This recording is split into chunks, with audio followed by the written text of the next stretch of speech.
I'm just telling Dove's you. always lurking, man. I'm just telling you Dove's what always I'm lurking. feeling as a person that's around the team quite a bit.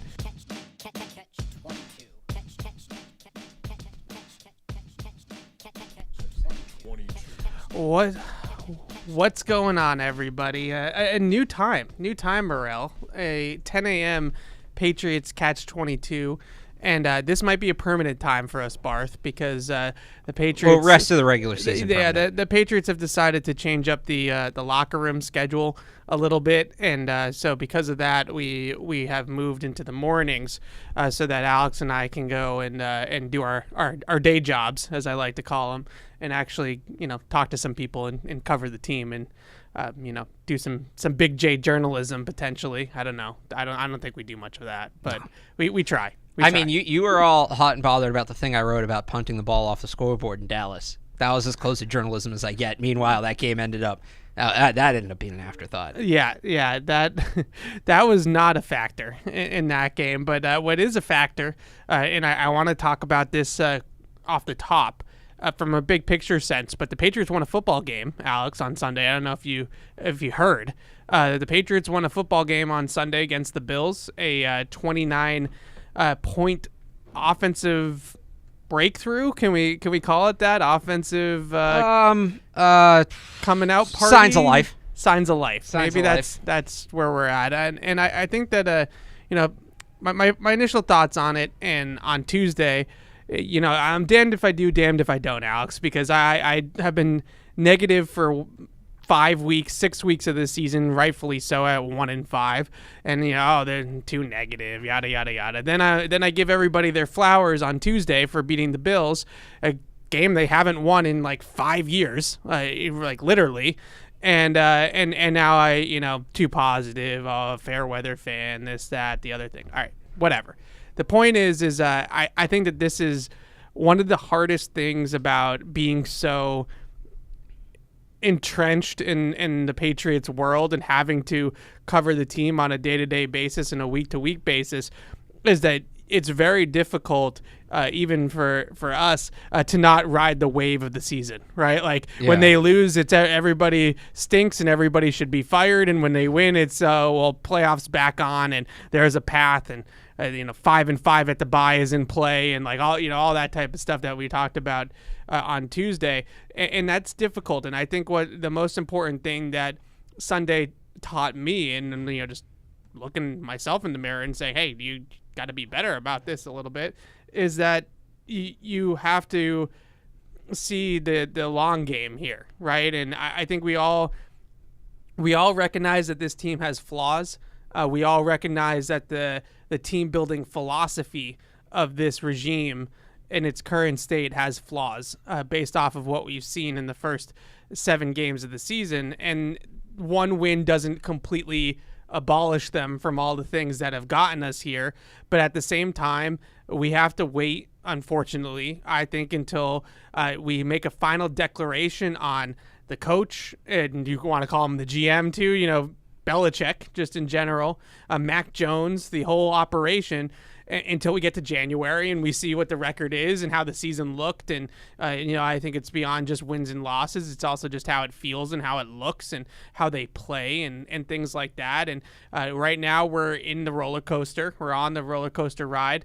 But at the same time, we got to be able to see the forest through the trees sometimes. And that's where I'm kind of at right now, is, resetting the state of the Patriots a little bit off the top here. And how much does this win against the Bills, which again is a game just in terms of the way that it unfolded, and also the fact that it's the Bills. They haven't won this game in 3 or 4 years, really, since Brady in 19. Right. So how does this change your overall outlook of the team moving forward? So everything you just said about, we got to ride the wave and things are going to change. We got to do a show today. Well, here's the thing. I don't know that I learned anything. And here's what I mean by that. Surprises me. Okay. What did they change? What was different in this game that they suddenly won? Mike Onwenu played right tackle. Yeah. Demario Douglas played a significant amount of the game.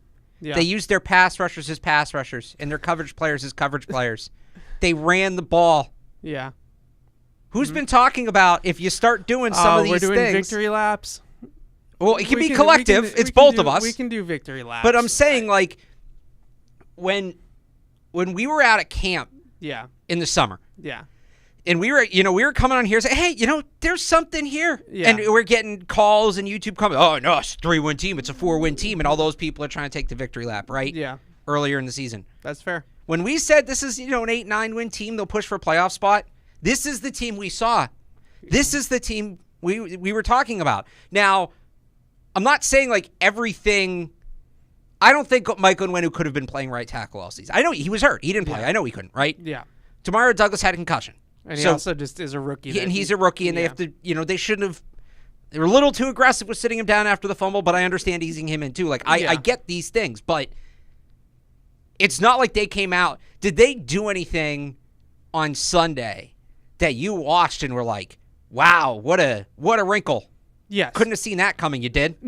Couldn't see it coming, but I thought that they went in the first 5 weeks of the season, and this really started after the half in Vegas. Like, I would say this really started in the third and fourth quarter against the Raiders. They didn't make the changes on the offensive line, and they didn't have Pop, right? He was out with the concussion. So those two combinations made it so that it wasn't quite as good as what we saw on Sunday against Buffalo.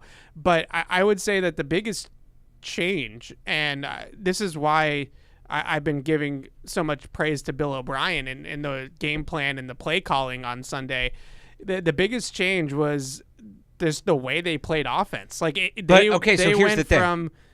they went from me screaming about how archaic they are on offense, and they're just running the ball up the middle with no window dressing and no motion and no threat of an RPO or a play action or anything, to all of a sudden now they that opening drive against Buffalo, I know they only got a field goal out of it, but just the way they moved the football, they look like the Miami Dolphins. Like, they come out in first play, they're motioning Douglas and throwing the ball to him in the flat. The next play, they're building off that motion and they're running the ball off motion, and then they're bootlegging and hitting Pharaoh Brown for on the boot action, and it's like, oh, like, what? Whose offense is this? Like, where did this come from? So I think my biggest takeaway from that on an offensive perspective, and this is what I think you're kind of getting at, is I think they were always building up to this point. So that's kind of my point. Yeah. And I'm not sitting here saying, oh, they should have used that game plan like the first 7 weeks of the season. I get they couldn't for various reasons. So they probably could have done it more than they did. Yeah, but I think they tried. I just don't think that the effectiveness of it was anywhere near as good in some respects. Maybe, but this is the offense you're expecting them to run the whole time, right? Yeah. That's kind of my point. It's like, hey, the stuff we talked about this summer when we were optimistic is still there. It took them a while to get to it for various injuries, coaching decisions, other stuff. It took them a while to get to it. But the stuff I'm sitting there. It's the Leo DiCaprio meme where he's pointing at the TV. That was me. It's like seeing the training camp Patriots show up in late October, and it's like, there they are. Yeah, that's kind of what this game was for me. Yeah, I think the main thing that you saw that was so different about it is how much window dressing the offense has. And when I talk about, you're talking about motion, right? Like, whether you're actually giving the ball to the player in motion or he's just running across the formation as a threat of getting the football. Either way, it's manipulating the defense. It's causing some sort of chain reaction in the defense, whether it's a communication thing or it's, moving bodies literally of like, okay, we're in man coverage, so now we have to follow the player in motion, which makes this a 3-receiver side, and now that's a 2-receiver side, and it just changes the picture for the defense, and it does it instantly at the snap. So you have to do this on the fly, and there's no real pre-snap time to communicate how we're going to handle this. And Buffalo had a really difficult time, I felt like, not just handling the motion itself, but then also handling the chain reaction as a result of the motion. Right. And that was what I really took away from this game, was how much they are motioning, how much they are running RPO now, how much they're sequencing the motion into the run game. Like, that very first Ramondre carry that goes for 14 yards, like, there's there's orbit, then there's misdirection in the blocking scheme, and there's all these different moving parts. And like I said, it looked like the San Francisco 49ers. Like there's just so much different things going on. And I think from Bill O'Brien's perspective, you mentioned the injuries and the guys that have been out and the offensive line and things like that. I think that they were always trying to get to this point. And I think it was always going to take time because these types of offenses that run their system like this, it doesn't happen overnight. You have to build up to it. I guess where I come from with that, remember at the end of camp, they were talking about how they were like ahead of schedule? Yeah. Yeah, so that's where I'm like, they were ahead of schedule and then it took them 7 weeks. I don't know. I get it. I'm not saying the two are different. I'm not saying the two are contradictory. Yeah. Right? Because where you are in camp and where you are facing actual opponents are two different things. But right. It was this weird dichotomy of they finished camp so strong. Yeah.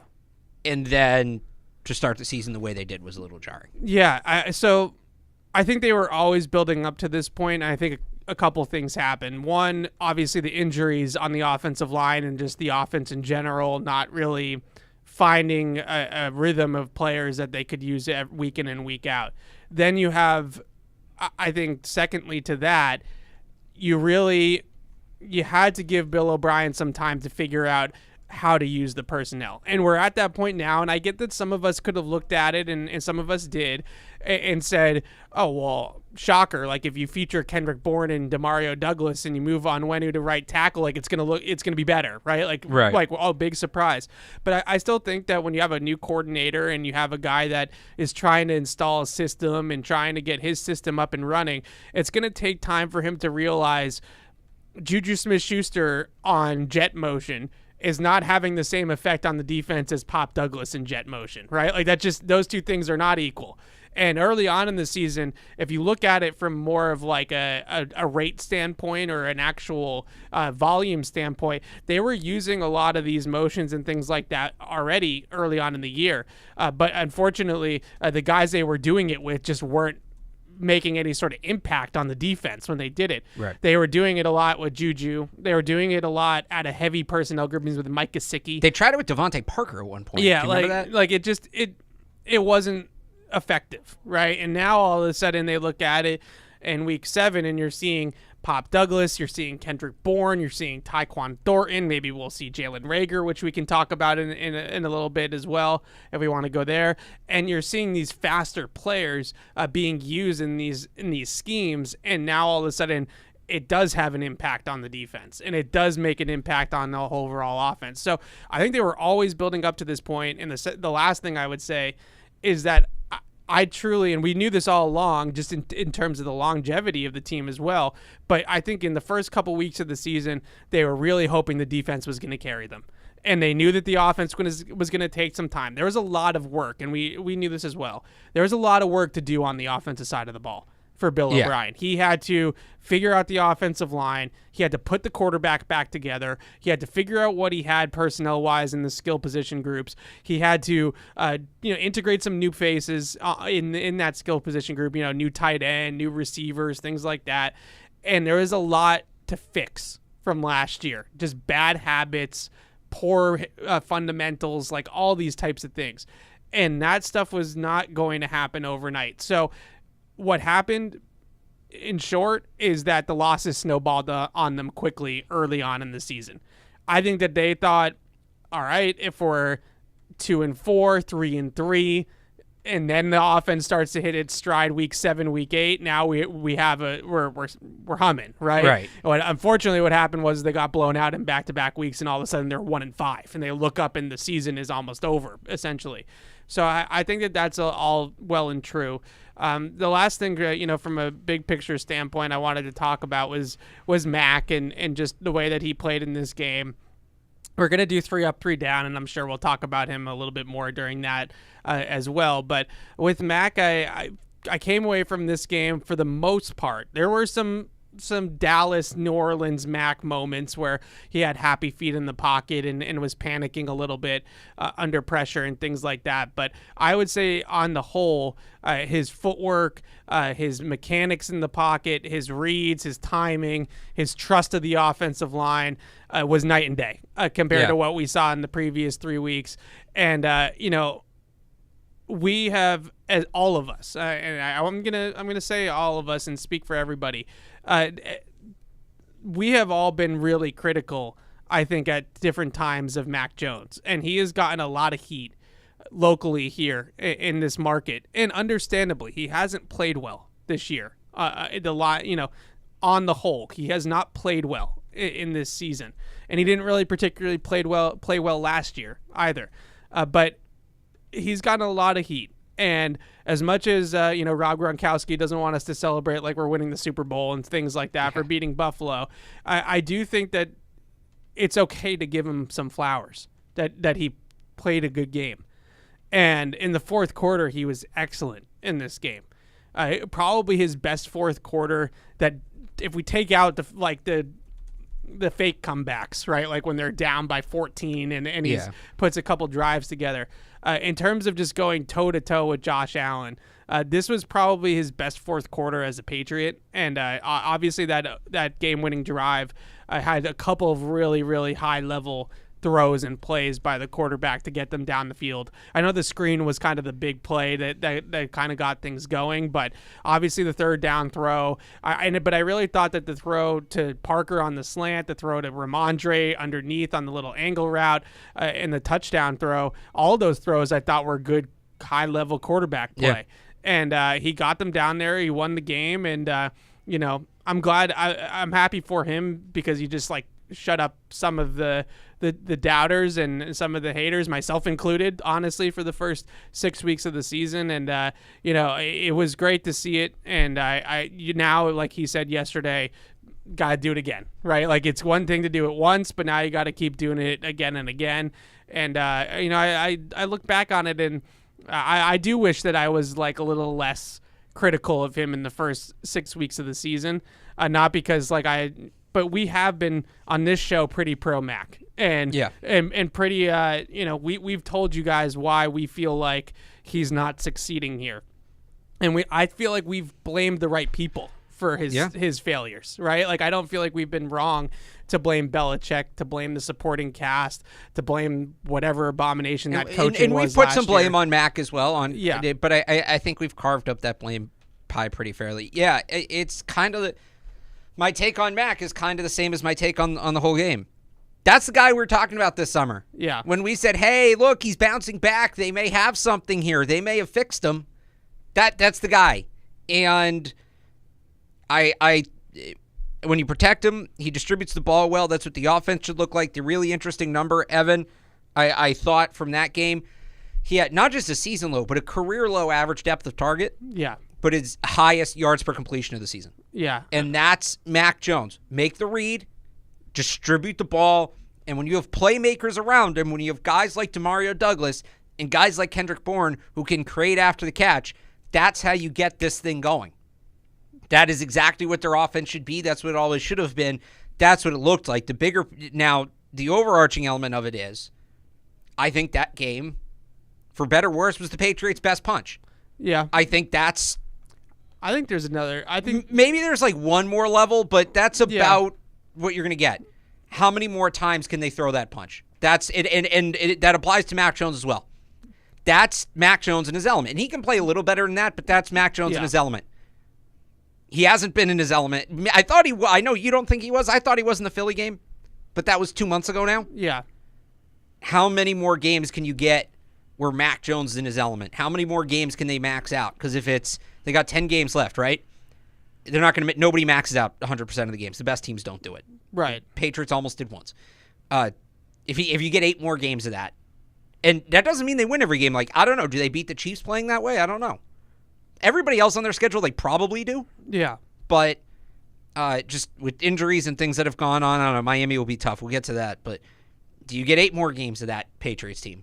Do you get 5 more? Do you get 2 more? Do you get any more? And I think that's kind of the question right now. Right, and that's how you determine, kind of my big picture takeaway. Right. That's how you sort of determine where you go from here in 2024. Exactly. And I thought, Greg Bedard wrote something after the game that Mac checked all the boxes he needed to check. Or answered all. Greg said he answered all the questions. Yeah. I agree 90% with that. Yeah. I think in terms of handling pressure, in terms of the fourth quarter comeback, in terms of, the whole 25 points thing, the opponent scoring 25, it being Josh Allen in Buffalo and a team that had haunted him. Yeah. There was one box he didn't check in that game that he was never going to be able to check in that game, and that's consistency. Yeah. And that's where this should have been the conversation we were having week 1, week 2, week 3, was, all right, you did it. Great. Can you do it again? Can you do it over the course of the season? It took us to week 7 to get to that conversation, but here we are. We've seen him do it, and there's been people trying to tell us that he couldn't do that. He just did it. Can't take that away from him. He just did it. But now it becomes, all right, and it doesn't have to be every week, but more weeks than not, can you do that? And in a significant portion of weeks, can you do it where you dig out of this hole, you get back to 500, you make this a playoff chase? And I think I'm talking about the team as a whole there, not just Mac. But I think for Mac, importantly, we can bring this concept back now. Can Mac lead the team that way enough times that they win enough games that they're not drafting in a spot where they can get his replacement? Right. That they're not picking high enough to draft Drake May, that they're not picking high enough to draft Michael Penix. And maybe they do the Jalen Hurts thing and they take a quarterback in the 2nd or 3rd round, but those guys aren't immediate replacements, right? Well, that's where Mac Jones is at right now. In terms of the 2024 outlook, right? Yeah. It's so much easier to move forward as a football team if you don't need to draft a quarterback. It's so much easier. Oh, yeah. No, then Marvin Harrison Jr. is back on the table. Tackle, Joe Alt, Olafashanu are on the table. Right. Jared Verse, if you want to go there. I wouldn't, but I think some people will. A tackle or wide receiver is on the table. You're going to like Jared Verse. People don't know who any of these people are. I'll fast forward. A tackle or a wide receiver is back on the table, and building around. If Mac Jones keeps playing this way. Mac Jones is back on the table. And that is to get from point A to point B, that's a much faster line. Yes. Right? Than it is to start all over with Drake May or Michael Penix and build the whole thing back up, because then you don't have that asset anymore, right? Like you don't have the 1st round pick anymore to draft. Unfortunately, they don't have 2 1st round picks like the Texans did. You have to be confident that Mac's the guy you're going to give that extension. That's basically or at least pick up the fifth year option. That's where you have to be confident. If he plays that way, that's a guy you extend. Yeah. That's a guy you can build around. I definitely think you're trending towards the 5th year option at the very least. I will say this, though. Yeah. So I think the Patriots played well independently. I think they executed at a good level. Yeah. I don't know when we get to the end of the season if Buffalo's going to be as quality of a win as we think it is right now. Oh, God. We can do that in a second. Okay. You can take your victory lap on the Bills in a second. But last couple things here about this game from, kind of a bird's eye view, and then we'll get into some calls, and we'll do 3 up, 3 down. Last thing on Bill O'Brien, I think, some of the things that you talked about in terms of the stats, like his average air yard per attempt and how efficient he was despite really not throwing the ball much down the field. To me, that's a scheme stat. Like that's a play calling stat. And when I tell you, I truly think that this is one of the best coordinated games on both sides of the ball that the Patriots have had in my time covering the team. Like, it's up there with some of the game plans that they had in like 18 and 19 to me. Offensively, Bill O'Brien created all those easy access types of throws for Mac Jones, right? Using the motion, using the quick game, using the horizontal width of the field. The Patriots are still, even in this game, the Patriots can't throw the ball vertically down the field. They have no vertical threats. Even like Pop Douglas is the closest thing that they have to it, but like that's more of that 15 to 25 yard range, right? Seam throws, things like that, slot fades or he drops it in the bucket, Pharaoh Brown, right? Seam shot, like, 20, 25 yards. They don't have a vertical element of the game. So what Billy O has said is, all right, you guys are going to play a lot. You're going to crowd the middle of the field. You're going to play man coverage on the outside, or you're going to play match coverage on the outside, and you're going to make us beat you down the field. So what we're going to do is we're going to spread you out. We're just going to run a horizontal stretch type of offense to spread out the field, and it's going to create openings and conflict in the short part of the field for Mac Jones to just make the layups in this offense.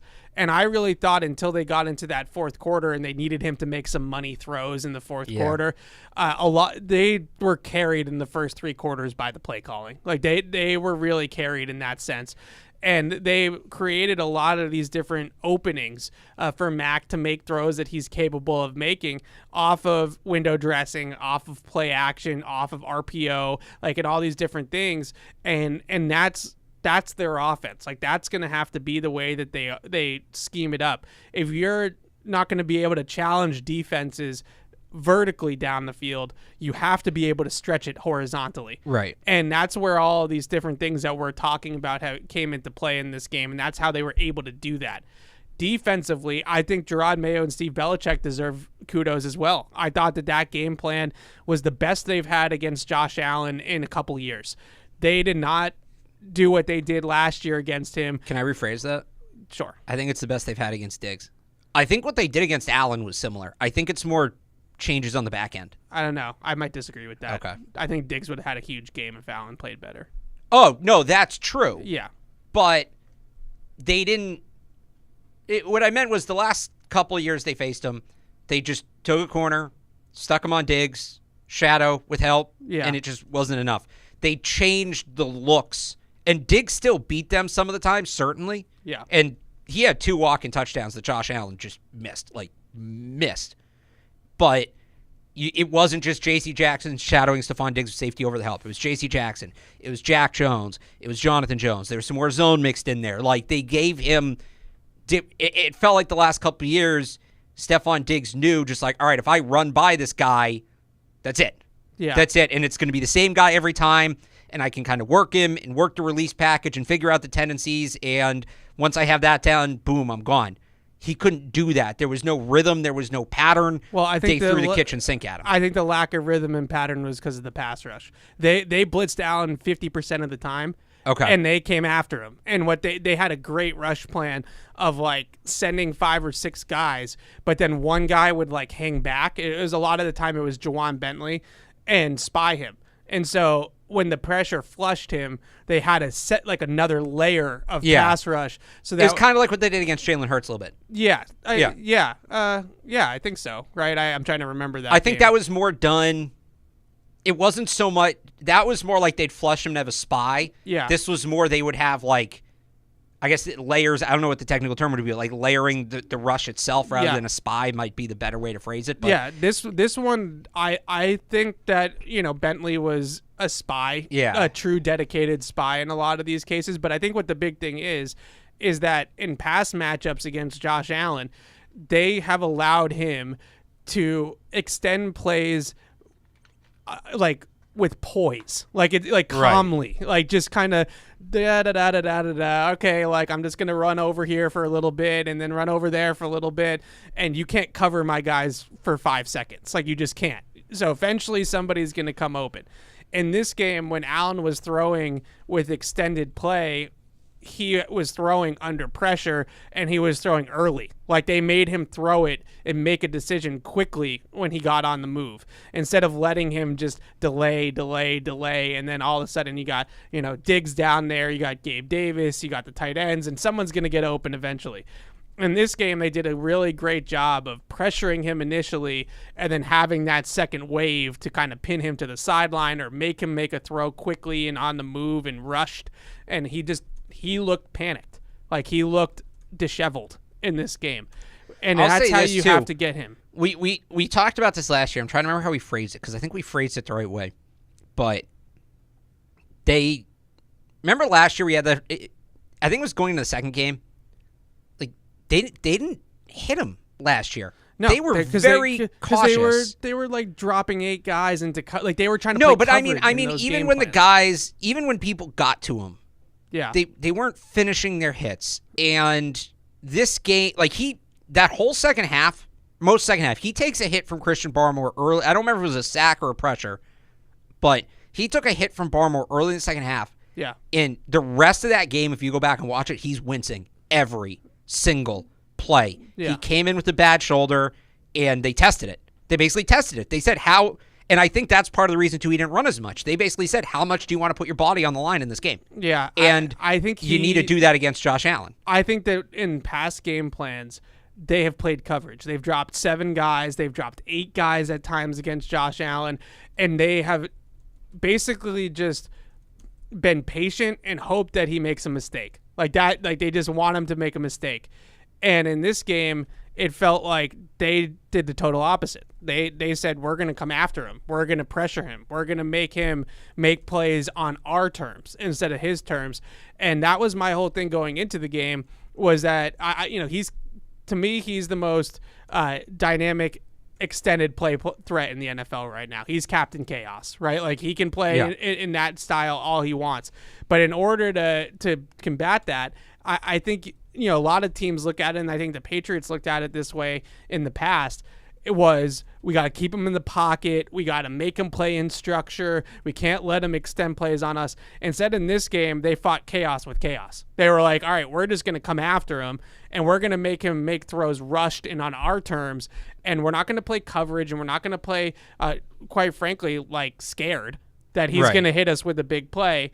And yeah, maybe he'll get 1 or 2. And he got, the one to James Cook, like a 28-yarder off an extended play. But we're not going to worry about him going off. It's that thing I always say every time, and I didn't say it this week, ironically, or last week when the Patriots play the Bills, right? That I bring up the Ravens in Matthew Judon saying, yeah, we weren't afraid of Brady because we knew if we do what we do, like we're NFL players too. Yeah. And it felt like there was an element of that, but within all that, and the scheme's great. I don't want to take anything away from the scheme. I feel like that's what this sounds like. It's not. Yeah. But that only works if you're getting to him. And Christian Barmore and Anthony Jennings were, and there were a couple other guys that got in there here and there, but it felt like every other play was either Christian Barmore or Anthony Jennings in his face. PFF had Barmore down for 4 pressures. That feels very low. Those 2 guys made this happen, I think, more than anybody else. Christian Barmore and Anthony Jennings were, Josh Allen's probably seeing them in his nightmares when he went home. Cheech Wise had a couple too. That entire defensive line played out. They played. It's a great game. Devon Godshot played a great game. Yeah, they played incredibly well, and they deserve a ton of credit for. It's a good game plan. I don't want to take away from the game plan, but as any coach will tell you, right? Yeah, the players have to make the plays, and those guys came out and they made the plays. But this was such a different. They did not. This is such a different approach against him. This was more what they did with him early on in his career. And when he flipped that switch from being the quarterback that he was in his first couple seasons to, a guy that's finishing top 5 in MVP votes, they got scared. They played conservative against him. In this game, they almost went back to like what they would do against him in like 2019. And they come after him instead. And yeah, he got out of probably 4 or 5 sacks, avoiding pressure, seeing blitzers late and kind of sneaking out of pressure. And I know that sometimes drives people nuts, like when, Miles Bryant comes on a blitz and he can't get him on the ground and things like that. But even though he didn't get him down, like that was the goal, right? Like they succeeded even still. Yeah, Miles Bryant's not tackling Josh Allen in the open field. That's just not happening. All right, let's do 3 up, 3 down, then we'll open up the phones. I have, we do this sometimes, like when they were playing poorly. I had like 5 duds and 2 studs. I have 4 studs for you this game. Okay. All right, I'm going to, give them their flowers, right? My number 1 stud from this game, and I went back and forth on who to put number 1, but I ultimately settled on Mac Jones. I just think that this was his game. This was his shining moment, his signature win, whatever you want to call it. We went over some of the things I thought he did really well in this game, but the throws in the fourth quarter stood out. The 3rd and 8, the seam throw to Pharaoh Brown, the seam throw to Pop Douglas I thought was a great throw as well, and also just the amount of times that he got them into the right plays or made adjustments at the line of scrimmage, that type of stuff, the chess match type of stuff, he's really starting to take another step forward. And you combat it with, okay, he doesn't have the physical tools as Josh Allen. We've been over this a million times. You have established he's not Patrick Mahomes. Yes. In this game, the Patriots, with all the blitzing that they did against Allen really struggled with setting protections, getting himself protected against the blitz, knowing when he was hot, like things like that. And I thought, conversely, on the other side, you saw the brain power of the Patriots quarterback. Like, yeah, he doesn't have the ability that Josh Allen does, but Josh Allen's running for his life on one side because he can't get the blitz blocked, and Mac Jones is out there field general style, getting everybody in order, getting the blitz blocked, and just making the simple throws and the simple reads. So I have Mac Jones as my number one stud in this game. Where are you at? I think my number one's probably Christian Barmore. I mean, Mac Jones is on my ups, but I just kind of said it. I think Christian Barmore, and this is a couple weeks in a row now. Yep. He's been a game wrecker. This is the guy we saw coming out of Alabama. A lot of people were surprised he ended up being a first-round pick. Yeah. Interior nightmare pass rusher. I think part of it is he's finally healthy, and Bill Belichick kind of alluded to that yesterday. He was asked about what he's seen from Barmore this year, and he said, he's been training as hard as he's been able to going back to the summer, and that alludes to him being fully healthy. This is the guy they thought they were getting when he's fully healthy. Remember, the Richard Seymour's name was getting thrown out there a lot when he was drafted. Yeah, a couple people whispered Aaron Donald. I think we should pump the brakes on that. Right, no, I'm not saying he's going to be an NFL Hall of Famer, but it's like the guy he's been the last few weeks. Yeah. That's the guy. That's the guy I thought we were getting, and he's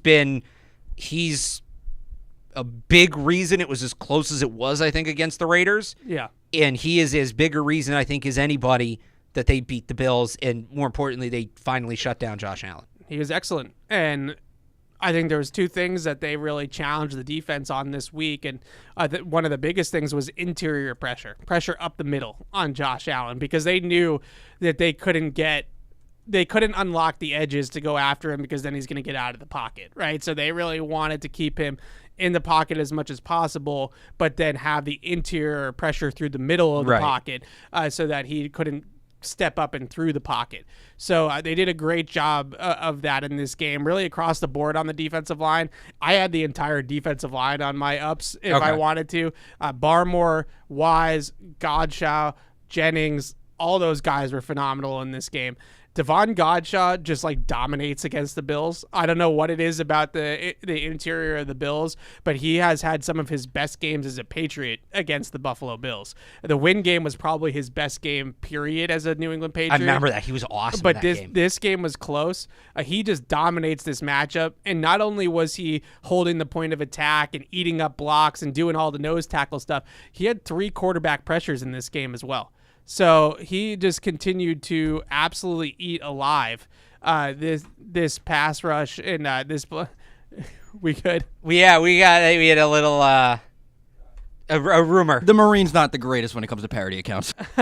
There was somebody tweeted, and it's that account that tweets the fake quotes of the players. Yeah, just looked at it. Yeah, Boston Cream got me. Yeah, so the tweet, I think has it been deleted? I can't even find it. Oh God.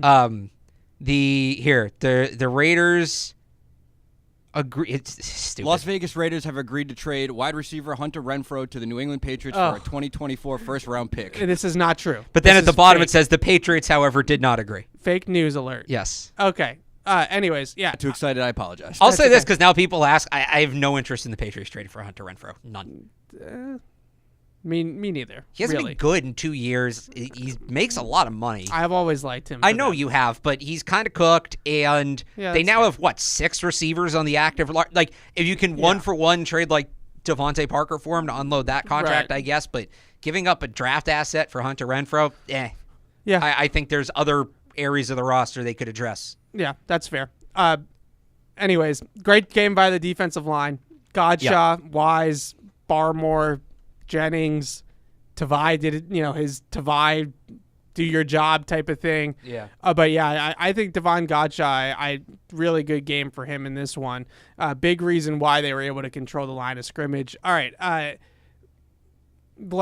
got 2 more, maybe. 2 more. Okay. One more big one. I can't remember. Let me look at my list here. Yeah, 2 more. Going back to the offense. I almost had this player number 1 in my list. Pop Douglas. I mean, Pop Douglas in this game was an excellent wide receiver game for the Patriots that I don't know if I've seen a wide receiver for the Pats, maybe other than some of the games that Kendrick Bourne has had over the last couple of years. But this was as good of a game for any of the Patriots receivers in a little bit.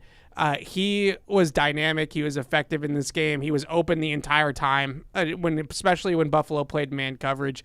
Big part of it was the motion and things like that, moving around the formation. But he's so good at that, and he's so perfect for that role. The comparison that I would use of how they're using Pop Douglas, like he's basically discount Tyreek Hill. Like he's there, like he's being used like Miami would use Tyreek Hill. He is just obviously not Tyreek Hill, right? And they're using him in a similar fashion, and he's just been super difficult to cover. Great with the football in his hands. Couple avoided tackles in this game. Very first play of the game, he spins Teron Johnson around like in a blender. Then he gets the jet sweep, breaks the tackle there as well. He drew 3 penalties in this game. Couple of pass interference calls, a holding. This was a dominant game by him in a lot of facets, and it's exciting to see a Patriots receiver play that well. He needs to be as involved as anybody else in this offense moving forward, and you can't feed that guy enough. Like, you can't give Pop Douglas enough opportunities in this offense moving forward. So I had Douglas as another up in this one. Yeah, I just kind of combined all these. Bill O'Brien. Yeah. I thought the usage of Pop Douglas, I thought the usage of Kendrick Bourne was excellent, and those guys played outstanding as well. But yeah, when you get those the playmakers, the ball in their hands in open space, it's excellent. I thought the attack plan was good. Really, and we'll get into this when we talk about Miami, the balance of how much each guy played in terms of the skill positions and who played with who, running backs, tight ends, receivers. I thought that was a really good mix. Now, there were some guys that played less that you think might play more. There were some guys that didn't play at all that we're going to have to figure out what they're going to do with. We can get into that. We'll get to them in the dubs. But I thought the whole plan in that regard was just excellent. Yeah. I thought it was really good. The last one I had was Mike Onwenu. I mean, I think you got to give him some credit in this game. Look, I don't think he's perfect as a tackle. I think some of the film, his range, like his footwork, and his ability to hit landmarks. He has a little bit of a short corner. He does. Like he plays tackle like a guard, and that's okay, especially on the right side where Matt can see the pressure coming and step up in the pocket. And he is so much better than Vidarian Lowe that even though I still don't think he's a tackle. Okay, I know people want him to play tackle permanently, but he is certainly the best right tackle for this Patriots team. Yes, he has to. I understand, though, and I think that based off of some of the comments that we heard from Bill Belichick, even Bill O'Brien and Adrian Clem, why there's some reservation from the player and the coaching staff to call him a tackle and to call him a right tackle. He's a guard. Now, he's their best right tackle. Right. And he's going to have to play right tackle the rest of the year to give them a chance. But that doesn't necessarily mean that his long-term home should be at tackle. With that being said, in this game, it was so much better than what they had in the first 6 weeks of the season that he deserves all the credit in the world for moving out there, playing out there well. And it was good to see them finally make that move. Like, we've been saying that, and I've been dismissive of it because I never thought that they were actually going to do it. It took them being 1-5 and in like true desperation mode for them to make that move, but they finally made the move, and it was the right move to make. Yeah, he has to play out there the rest of the season. I understand the long-term questions. Yeah. He has to play out there the rest of the season. Yeah. He's their best right tackle. If they didn't want that to happen, they should have put more into the position in the offseason, plain and simple. I have 2 more. Yes. Ezekiel Elliott was really good again. That touchdown specifically, that's when they signed him back in the summer, that's the play they had in mind because he gets stonewalled at the 2-yard line. That one actually wasn't blocked great. He got stonewalled at the 2-yard line, and what does he do? He refuses to leave his feet, keeps twisting his body, falls into the end zone. That is old school Zeke. Remember we talked about this when he signed? Yeah, I don't know that he's the breakaway runner he was, but if you need a yard, if you need 2 yards, he's going to get you 2 yards. Yeah. That's what that run was. And then the other one, the rookie specialists. Wasn't all perfect on special teams. Fair enough. You had the penalty on Brendan Schooler. Yeah. Couldn't get the field goal unit on, but Bryce Baringer didn't shank his first punt of the game, so that was nice. And he put both his punts inside the 20. And Chad Rather. He had a 64-yarder, too. Yeah. Didn't he? Yep. Chad Rather was 3 for 3. So those guys showed up. They did their jobs. That's kind of what you just want those guys to do, not flashy. Excellent. Good stuff from them. Tyler Bass is a really good kicker. Remember the Tyler Bass Rodrigo Blankenship, the great Tyler Bass Rodrigo Blankenship debate of 2020. It was great. It sure was. Tyler Bass is a really good kicker, and he had a lot of trouble in the conditions on Sunday. Andy kind of took a shot at him after the game too. The 49-yarder that Ryland made, that's not an easy kick, especially given the stakes of you're in the game against Buffalo and you're trying to keep the momentum moving forward and you're trying to get points on a drive. A 49-yarder in some tough conditions. I think the wind was swirling a little bit in the stadium that day. That was a good kick. That's a good kick by the Rook. Yep. Good kick. I know it's not like a 56-yarder, right? So on paper, it doesn't look, you should be making the majority of your inside 50 kicks. But that one I thought was a tough 49-yarder. But for a guy that, and look, he's been asked to make a lot of tough kicks, and you don't expect him to make all of them, but misses are misses, and those weigh on you. For a guy to come back and respond the way he did, I thought was excellent. Matthew Slater said after the game, like Ryan's a very mature guy. Yeah. Wise beyond his years, I think is what Slater said. This is the big thing with kickers is that short memory. Yeah. Right? Can you move on from the last one? Right. Yeah. You can't scout that. And like maybe guys do in college, maybe they don't, but if you're a multi-year starter, chances are you're not imploding every time you miss a kick, but it's different in the NFL. Yeah. And you can't tell that in practice. Can't tell it in the meeting room.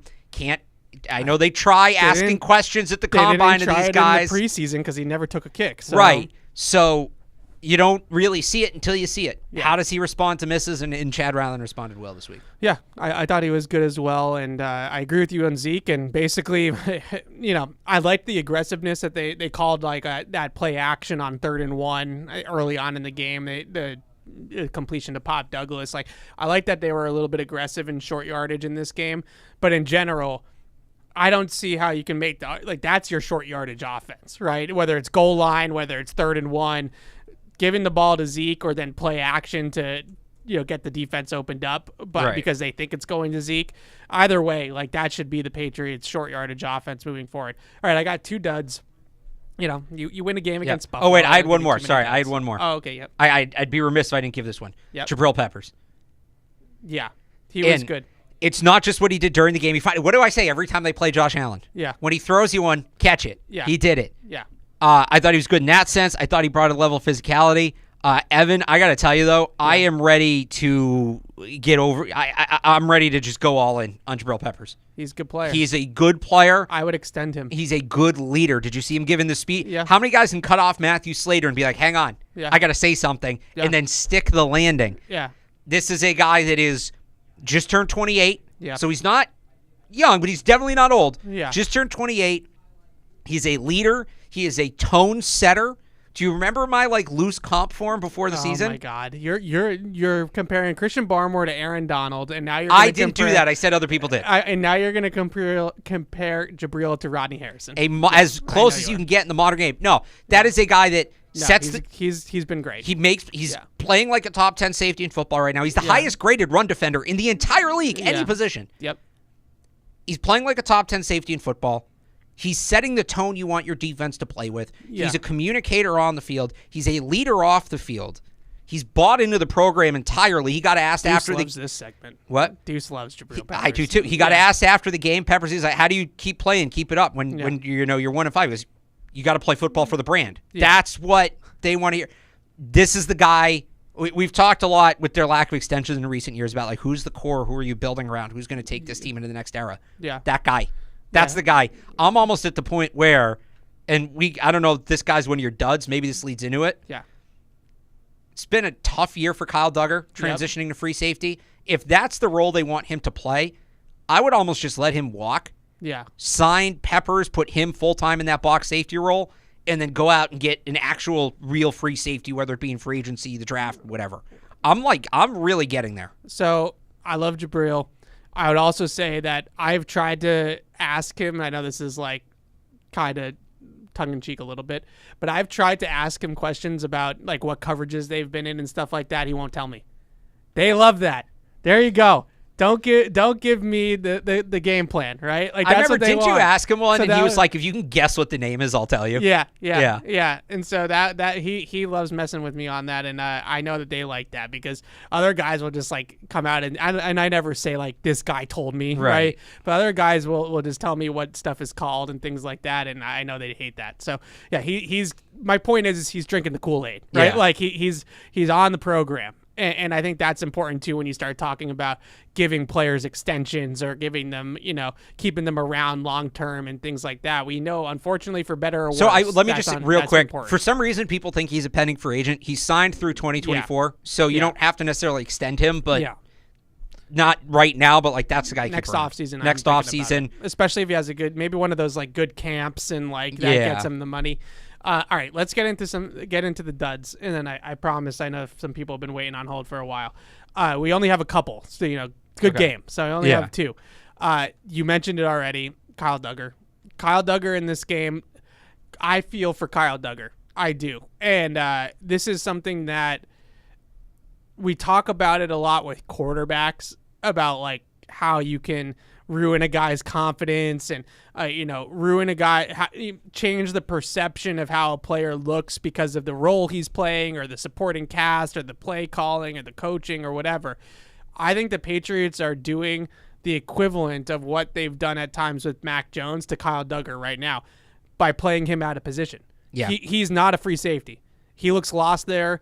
He looks just not good. He's not been a good player playing that position. Point blank.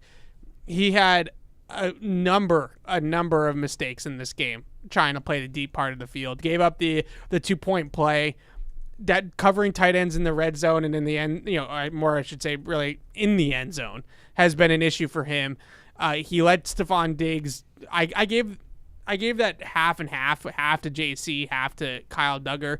But the deep shot to Stephon Diggs, he was at least half responsible for covering that throw, and that should have been a touchdown. He just doesn't look at home playing the deep part of the field. And if I'm the Patriots, in the very first rep of the game, which was the interception by Jabrill Peppers, they did this. Jalen Mills in the deep middle with Duggar and Peppers in the box, right? Like let those two guys play where they need to both play. Play Kyle Duggar closer to the line of scrimmage, and I think that he'll be better. But he's been lost back there. You start jotting down notes as you're watching the film, and the amount of, to use a Bedardism, like the amount of minus plays that I had for Kyle Duggar in this game, it was starting to add up quickly on him as the course of the game went on. So it's it's not his fault, is what I think Kyle Duggar's a talented player. I think he's a much better football player than what he's shown. He's just playing out of position, and I also wonder how much of this is he's had to take on a much bigger communication and leadership standpoint without Devin McCourty, right? Like in terms of being the back end field general. And I wonder if there's somebody else, whether it's Mills. I don't think that's really Peppers' necessarily thing, but if you play Mills in the deep middle, he knows the system. He's been here a couple years. Maybe he can take some of that responsibility off Kyle Duggar's plate, but Kyle Duggar is a see ball, get ball kind of player. And right now it looks like he's overthinking everything that he's doing, and it's costing him in a lot of instances. So he was my number one dud, and really like the only true dud I had in this game was Kyle Duggar, but I have one more guy that I need to bring up. But what do you have? J.C. Jackson. Yeah. I don't know. All right, let me rephrase that, actually, because Jackson made some good plays in this game against a guy that's given him a lot of trouble in the past. Yeah. Just tackling. Yeah. Tackling. And J.C. Jackson's missed tackle was the worst. I mean, it allowed a touchdown. Yeah. Ironically, it might have saved the game because it allowed the Bills to score quicker. Yeah. So the Patriots had time to come back the other way, but I'm not going to give him credit for that. I agree with you that was, that was a bad missed tackle. Steve Belichick is like, let's tone it down with the zero blitzes. All right. They sent the house up 2 scores with like 5 minutes to go in the game. I thought he had a little Brian Flores moment. He went one too many, right? He went to the well one too many times on that one. So I give that to like half JC, half Steve. But you had Juwan Bentley missed a tackle in the open field, and that's the last guy that should be. In terms of tackling, Bentley, he also, and this is why I can't put any of these guys directly in the downs because Bentley had that big pass breakup on 4th down. That was a nice play, but Bentley's that's tackler. That's the guy. Kyle Duggar missed some tackles in this game. Adrian Phillips missed a tackle in the open field. These are some of the best tackling players on the team. Yeah. And coming in, the Patriots had been, by most major metrics, a top 5 tackling team in the NFL. So you look at this and you say, all right, was it a blip? Yeah. Or is this something we need to be concerned about? I'll say this. Tyreek Hill or no, you can't miss tackles against the Miami Dolphins. Right. That is the last thing you can do against the Miami Dolphins. Yeah. So we'll see if they bounce back this week. They need to bounce back this week if they want to win, but you can't. They got very lucky to win that game tackling the way they did. It was a bad tackling game. Yeah, I agree wholeheartedly. Last one here, last dud, Tyquan Thornton. Tyquan Thornton. He didn't really play. Just in general. Okay. But also, I think he got benched in this game because he continues to run the wrong routes. And if you're not going to run the quarterback can't trust you, right? So even if you're open on a play, if Mac Jones doesn't feel like he has confidence in where exactly Tyquan Thornton's going to end up on the play, then he can't throw him the ball. So why have him out there? And the fact of the matter is, and they signed Jalen Reagor to the 53 reportedly, I should say, reportedly, signed Jalen Reagor to the 53 this morning, and he's been passed on the depth chart by Jalen Reagor. And Jalen Reagor is a former first-round pick that's got a lot of talent, natural talent in his own right. But this is a guy that was a bust, right, that has been a journeyman, essentially, after the Eagles drafted him in the first round and didn't work out in Philadelphia. So Tyquan Thornton's been passed by him. He played 3 snaps in this game. The very first play after the Jabrill Peppers interception, they try to take a shot. They go under center play action.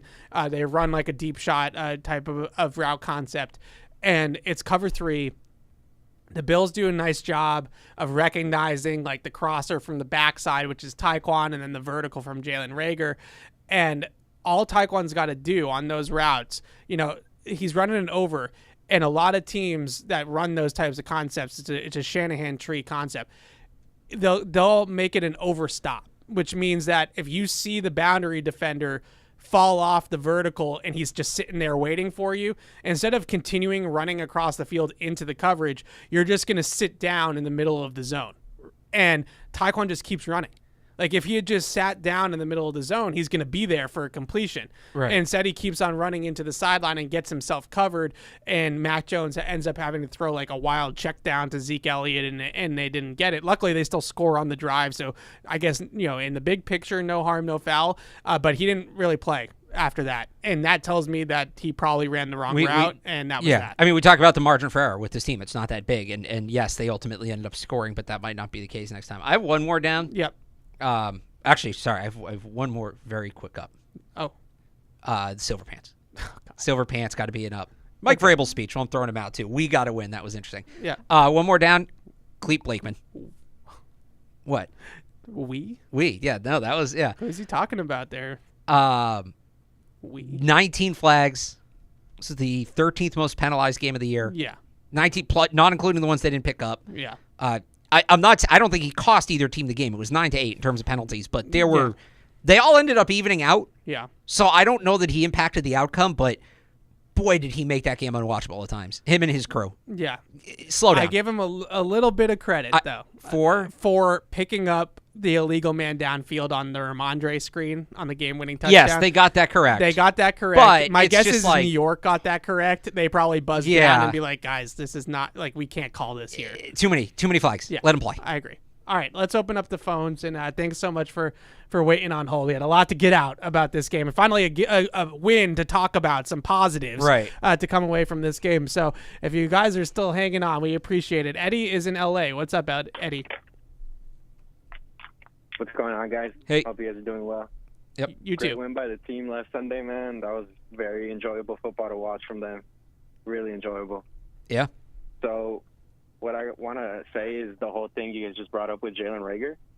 Obviously, he was, a first-round pick, went before Justin Jefferson. So I feel like that kind of talent, whether it didn't work out early on in his career or not, I feel like that's just talent that you can't ignore. And what I want to know from you guys is just what have the Patriots seen that the Eagles and Vikings couldn't see in him that made the Patriots sign him on the 53-man roster? Yeah, thanks for asking the question, Eddie, because I did want to touch on this subject. So good question. I think that there's a couple things I asked Belichick about this yesterday. I think we all had it. I wasn't like revolutionary in thinking that they might sign him to the 53-man roster. So Belichick mentioned plays in practice. Like he was flashing in practice and making plays on the scout team, and then that kind of translated into, all right, let's put him into our offense a little bit and see if he makes plays in our offense. But I think the biggest thing is obviously the practice habits. Everybody that we've talked to, Mac Jones, Bill Belichick, Bill O'Brien, has pointed to the fact that he's made plays in practice.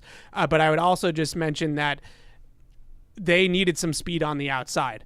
And if it's not going to come from Tyquan because of reasons that I just broke down, they needed it from someplace else. And I think that that's been the revelation to me with Bill O'Brien, is that he has recognized when we're Parker, Juju, Henry, Gesicki, and even if we put out Pop Douglas or Kendrick Bourne in that grouping, that's probably the slowest 12 personnel grouping in the NFL. It's just there's no speed on the field. There's Kendrick Bourne type speed, like explosiveness, but there's no actual vertical element to that grouping other than like a jump ball to Devontae Parker, which, let's face it, is not efficient and really doesn't do any good. So Jalen Reagor adds that element to it, and I think that they've really welcomed that, and rightfully so. I also think, in terms of him versus Tyquan, because that's really where the battle is, right? It's two speed guys who can win that job. Jalen Reagor, in the opportunities that he has got, I think has been a decent blocker.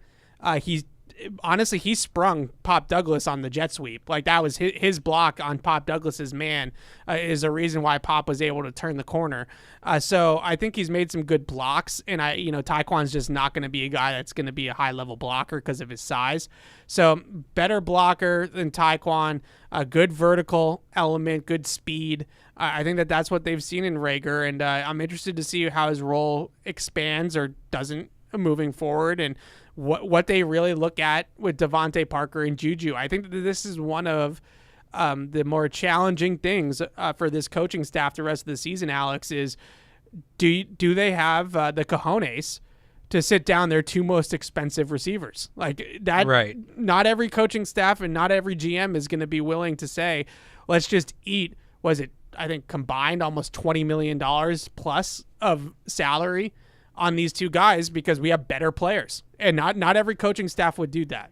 Yeah, that's what they're going to have to do. I'll say quickly on Reagor what the team sees. I don't know that they see anything in particular, but they have a history of just, hey, something made this guy a first-round pick once upon a time. Yeah, clearly didn't work out, but maybe it's not that they see it, but it's they want to see, right? Yeah. Let's see if we can tap into whatever those other teams couldn't tap into. We saw them bring Corey Coleman in on the practice squad, Laquan Treadwell. This has worked out better than that. Well, I joke, like, if N'Keal Harry hadn't been drafted by them, he probably would have been on their practice squad at some point. I was surprised that, who was it that was released earlier this year that they didn't bring in? I don't know. I can't remember. But they've done that. Like, they've had a history of doing it, and this one's 100%. It's working out. And we always say, people are like, oh, they signed Corey Coleman. Like, why aren't they actually trying to make a move? It's like, it's not.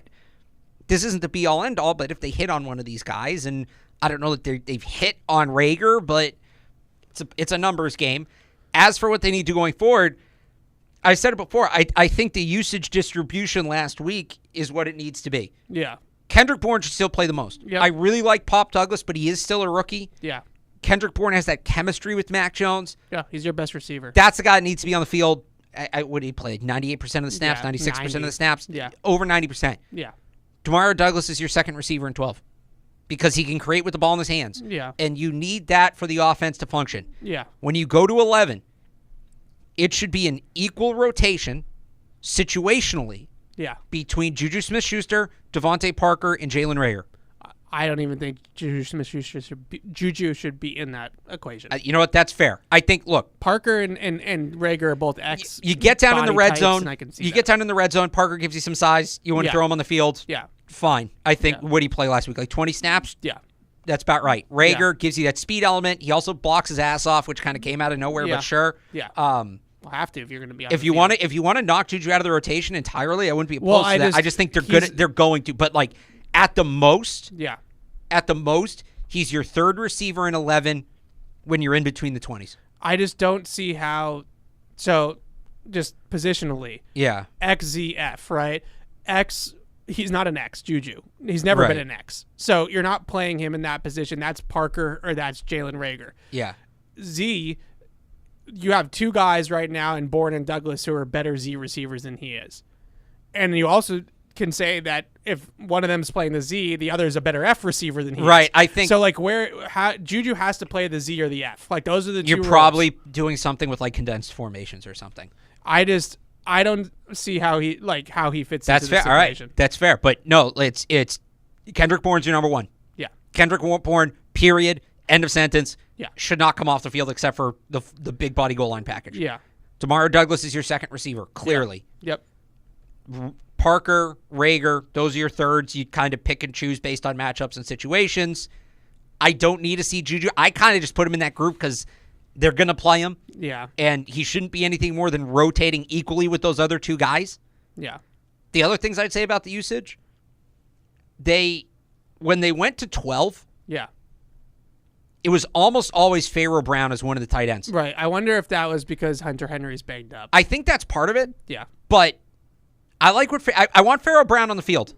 Not all the time. How can you not? I mean, but like I think unstoppable. he had like a 37% usage rate last week. It was like high 30s. Yeah. That's excellent right there. Yeah. And I like him on the field with another tight end. Yeah, me too. And because he can play that in line, and you can keep him into block. He can block in the run game, and that allows Gesicki and Henry to not have as much stress in the blocking game. Right. Whether they're running the football or they're asking him to chip or they're asking him to double a great pass rusher or whatever the case may be, as we saw against the Raiders and the safety at the end of the game, Gesicki is useless as a blocker. We all knew this coming in, but I think they're really figuring that out now.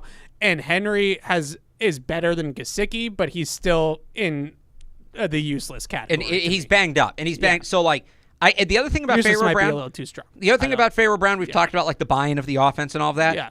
That dude's out there to win a ball game. Oh yeah, I love me some Pharaoh Brown. You know that. The way he's carrying guys on his back after he catches the ball. He's breaking tackles. Every time he touches the ball, it's an explosive. But every time. But it's crazy. I've never seen anything like it. No, but it's also like if you watch him between the plays. Yeah. Like there were a couple times down in the red zone. Yeah. He's getting into it with the Bills defenders. He's not taking any He's BS. Big dude too. Right. And the other thing I liked when they were down on the goal line running the ball. Yeah. There was one, they ran it from like the 5 or 6, and they got down to like the 2. Yeah. And you see, Bob Sosi pointed this out to me. It's a really good observation.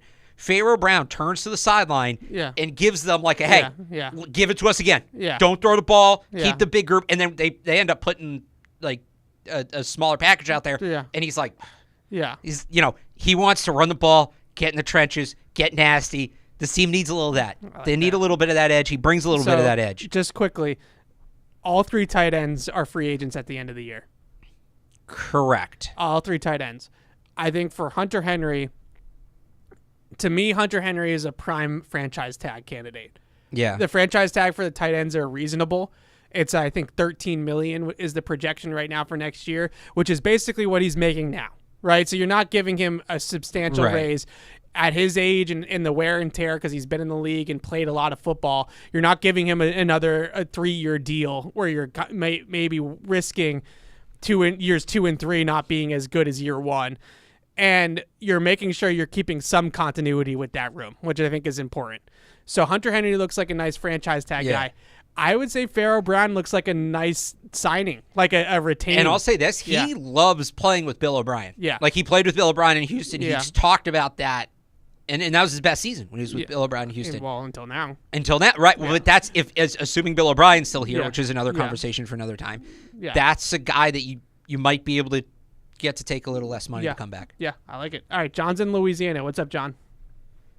Hey, what's up, y'all? Hey, I got 2 quick things. I'll make it fast. So, Evan, Sunday was my first time reading your after the game analyst opinion about the motion. You think that helped Mac kind of identify what the defense is in? That's kind of what Tom Brady used to like to do. So I'm wondering, was that like kind of a little thing? Yeah, 100%. You know, that definitely helps. I think not just Mac, but the receivers too. And there's so much conversions in this offense based off of man and zone. So when they motion, if it gets followed, then they typically know it's man. If it doesn't, then they probably know it's zone, and that definitely helps. And the shifting can help with that too, like not just motion, but also, you know, just like shifting the formation. That also can help and be a coverage tell or indicator to the quarterback. Yeah, I was like, man, Mac is just throwing to man. I was really liking it. But for Alex, man, you don't know how much you made me look at the game different. I was so hyped for special teams. That kick that Bryce Bear just had before the first half, I was like literally yelling, like, yeah, Bryce, that's what I'm talking about, man. I love that. All right. There we go. There we go. You just hit. You hit. Hyped, man. So, go ahead. No, I was just so hyped because Alex is, you know, that's my special team guy. He was just talking about Bryce so much. I'm like, man, I'm just waiting for that specific kick, man. And it could have never been no better, man. I was literally yelling like, yeah, Bryce, let's go, man. There we go. Yeah, no, that was a great kick, and they needed it too. It was good timing as well. Yeah, thanks for the call, John. And that's the show right there, right? You asked me a question about motion, and you asked Alex a question about Bryce Behringer. Yeah, good call. I like that. There we go. All right, Todd's in North Carolina. What's up, Todd? Nope. We missed Todd. I left him on hold for a while. Jeff is in Maine. What's up, Jeff? Hey, how you doing, guys? Good. So I said it in week 2, and we didn't do it. So I'm going to say it again, and I'm wondering what you think. With Miami running the ball so effectively because so many teams have to put so many players in the back end and they're running against such light boxes, doesn't it make more sense to play Marte Mapu at the second level? If you can't put enough players in the box to clog all the holes, at least put a backer in there who has the speed and burst to close on somebody like Mostert if they do break through one of the holes. Thanks, guys. Yeah, John, thanks for the call. And, we can get into Miami now. I think that's a good point and something that, I was a little frustrated with the game plan, if you remember, Alex, the first time around against Miami, just sitting off in those 3 safety shells and kind of just, really not disrupting the timing of the offense. Like, that to me that's Tua. Like, Tua's a rhythm-based thrower, right? Like, Tua wants everything to be on time. He wants to get the ball out of his hands. And I felt like the game plan the first time around just really allowed him to do that. And it ate them up. And I just feel like that's something that they have to do this time around, is try to disrupt the timing a little bit. Yeah, absolutely. They got to do more. And that's why I think that they can maybe borrow a little bit from that game plan last week of just how much they harassed Josh Allen. And if they can do some of that to Tua, it's a little different guy to handle in the pocket. But that same thing where if you start getting interior pressure on him, he's not going to like that. Yeah. All right, we're going to take a quick break, and we'll be right back. Get in on the action with DraftKings, the official daily fantasy partner of the New England Patriots. New customers can download the DraftKings app now and play free for millions in prizes using code PATS. That's code PATS, only at DraftKings. Minimum $5 deposit required. Eligibility restrictions apply. See DraftKings.com for details. Isn't it time to get exactly what you want? Welcome to Red Hot Deal Days from Verizon, where you get your pick of our best deals. Like My Plan, where you can pick the perks you want and save on every one. For limited time, bring your own phones to a Verizon store and you can get My Plan for our best price ever. Get exactly what you want in your phone plan and only pay for what you need. Bring your phones to your Verizon store today and get My Plan. These deals won't last. It's your Verizon. When someone accidentally threw away the school play costumes, oh no! Replacements were shipped with FedEx. And with picture proof of delivery, everyone could focus on the perfect opening night. FedEx, where now meets next. For residential delivery only.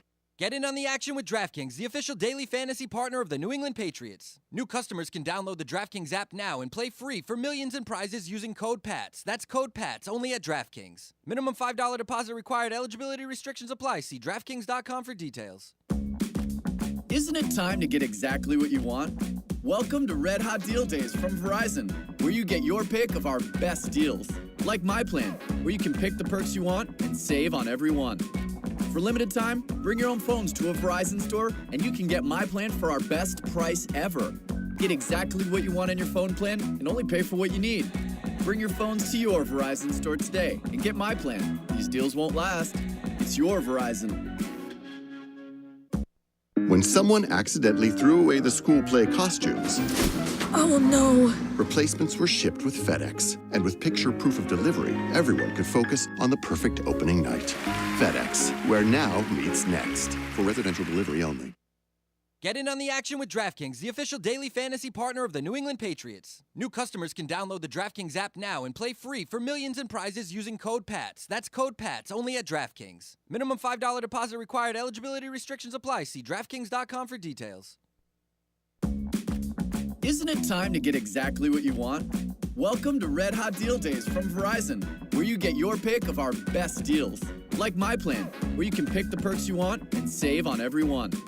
For limited time, bring your own phones to a Verizon store and you can get my plan for our best price ever. Get exactly what you want in your phone plan and only pay for what you need. Bring your phones to your Verizon store today and get my plan. These deals won't last. It's your Verizon. When someone accidentally threw away the school play costumes, Oh no. replacements were shipped with FedEx. And with picture proof of delivery, everyone could focus on the perfect opening night. FedEx, where now meets next. For residential delivery only. Get in on the action with DraftKings, the official daily fantasy partner of the New England Patriots. New customers can download the DraftKings app now and play free for millions in prizes using code PATS. That's code PATS only at DraftKings. Minimum $5 deposit required. Eligibility restrictions apply. See DraftKings.com for details. Isn't it time to get exactly what you want? Welcome to Red Hot Deal Days from Verizon, where you get your pick of our best deals. Like my plan, where you can pick the perks you want and save on every one. For limited time, bring your own phones to a Verizon store and you can get my plan for our best price ever. Get exactly what you want in your phone plan and only pay for what you need. Bring your phones to your Verizon store today and get my plan. These deals won't last. It's your Verizon.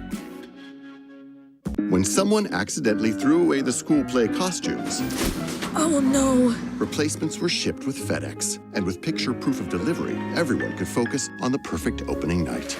FedEx, where now meets next. For residential delivery only. Get in on the action with DraftKings, the official daily fantasy partner of the New England Patriots. New customers can download the DraftKings app now and play free for millions in prizes using code PATS. That's code PATS only at DraftKings. Minimum $5 deposit required. Eligibility restrictions apply. See DraftKings.com for details. Alex, my body, we're week 8 of the NFL season. We're right in the middle of it now, and I feel like I am in decline. My body is giving out on me. Not good. Bad neck. Just had to break in the middle of the show for a quick bathroom break. Just terrible. You're an old man. Terrible. Absolutely terrible. I need some sleep maybe. Maybe that's what it is. Old Man River. Yeah, 100%. All right, let's get into Miami. I'm glad we teed that up. We got a couple more calls while you were gone. I know. We'll get into them.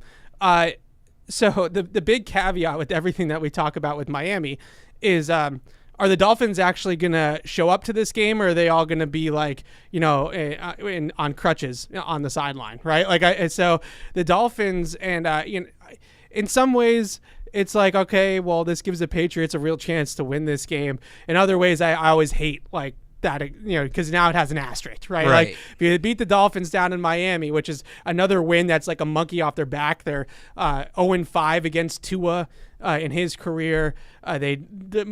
That stadium is a house of horrors for them, even way before our time, right? Going all the way back. So it kind of stinks that if you beat the Dolphins with their C team or C squad or whatever you want to call it.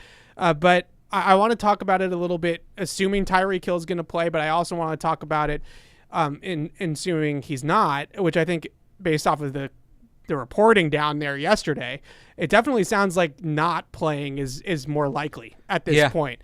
So just your reaction to that and how that kind of changes this entire game. I mean, look, we know the Dolphins' offense is what it is, and the schematics of it, and Mike McDaniel, but that only works if you have the players to execute it. Yeah. And Tyreek Hill might be out. Raheem Mostert didn't practice. Jalen Waddle's dealing with a bad back. Yeah. Who's left? who's like, it's not going to look the same Braxton with Berrios. Braxton Berrios and Preston Wilson. Yeah. It's Cedric just not. Wilson. Cedric Wilson, Yeah. whoever it is. Yeah. Preston Williams was also an ex-Dolphin. That's what I'm thinking. Yeah. Okay. Cedric Wilson. It's early. It's before noon still.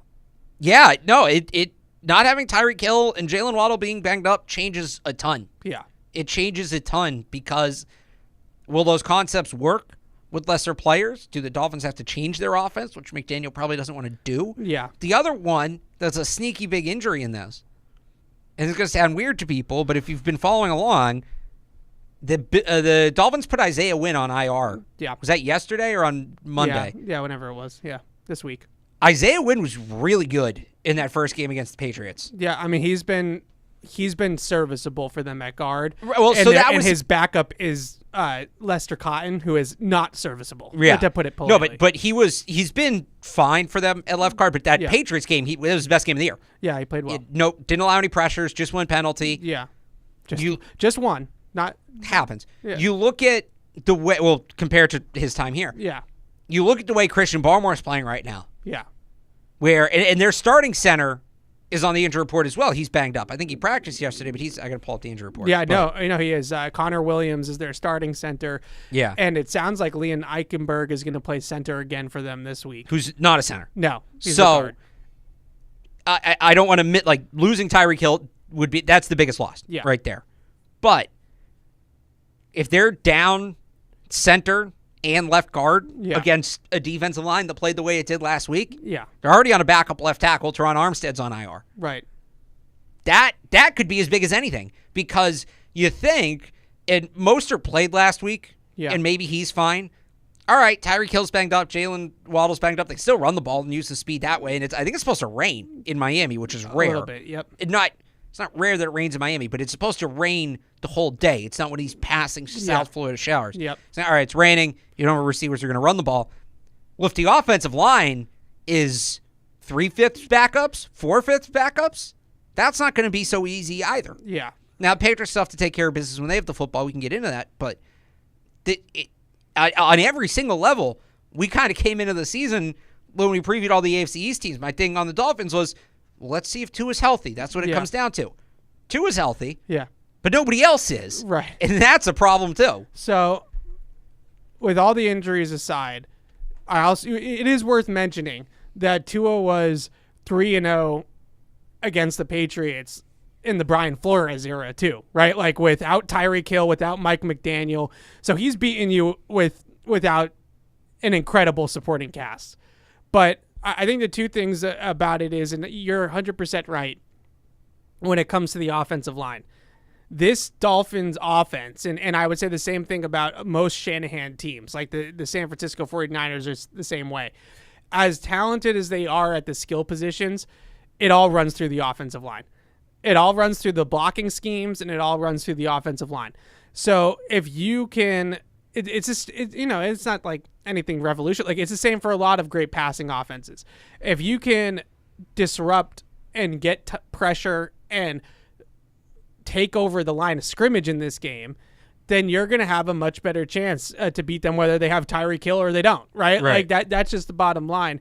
So in week 2, the first time that they played the Dolphins here, I thought that their game plan had sound reasoning behind it. I understood what they were trying to accomplish with the lights, the soft zone and the light boxes and the 3 deep safety look they came out with in the opening drive for Miami.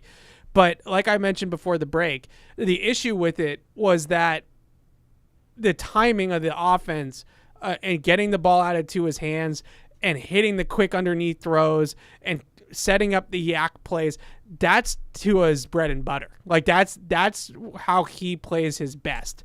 So yes, you kept the top on the defense. They had one deep pass completion. They had a couple of like mini explosives, but they didn't have any of those like 75-yard Tyreek Hill just running through everybody and see you later. Those types of plays, yeah, they took those away. But what they didn't take away was the fact that Tua averaged, I think, 2.08 seconds in time to throw in that game. 70% of his throws came out in under 2.5 seconds. Yeah. He was just carving you up and hitting the top of his drop, getting the ball out immediately. Those types of throws that's Tua. That's his comfort zone. Their offense might be more explosive than that, but the quarterback thrives in that type of way. And the reason they're able to do that is they have these receivers, Tyreek Hill, Jalen Waddle. Yak monsters. Well, yes. Elite release packages. Yeah. Because you can't throw the ball in 2 seconds if nobody's open. Yeah. And it's not easy to get open that quickly. Yeah, burst off the line. So if those guys if Hill's not playing and Waddle's playing hurt, yeah. If I'm the Patriots, this sounds kind of counter to what you would normally do against Miami. Do you jam them a little bit this week? Yes, and I would do it even if those guys were out there and at 100%. Okay, just because of the offensive line? So the strategy against the Dolphins that has worked the most is two-man coverage. So you're playing two deep safeties with man coverage underneath it. Yeah. And the reason why a lot of teams so two-man is probably one of the least popular coverages to play in the NFL. The reason That's a bummer. The reason why a lot of teams don't play two-man is because there's nobody to account for the quarterback. So if you're facing a mobile quarterback, you can't play two-man. Well, you can do two-man with a spy, but then you have no pass rush. You really can't. Then you're really talking about a three-man rush. Right. So if you want to rush four and you want to play conventional defense that way in terms of the pass rush, you can't play two-man against a mobile quarterback. So playing two-man against Buffalo is disaster, right? You're not going to do that. Playing two-man against Lamar Jackson, what the heck are you doing? Tua is not is somebody that I'm too worried about beating you with his legs. If that's how they're beating you, you'd chalk that up as a win. Right. So a lot of teams that have had success, Philadelphia this past week, Buffalo, last year, the Chargers, randomly had a great game against this Dolphins offense. A lot of those teams have played two-man. So you play two deep safeties, and you put those guys over the top to help against the verticals. And then you play inside leverage man-to-man. So the other thing, along with rhythm throws, right, and along with getting the ball out of his hands quickly, the other thing that Tua loves to do is to throw in breaking routes.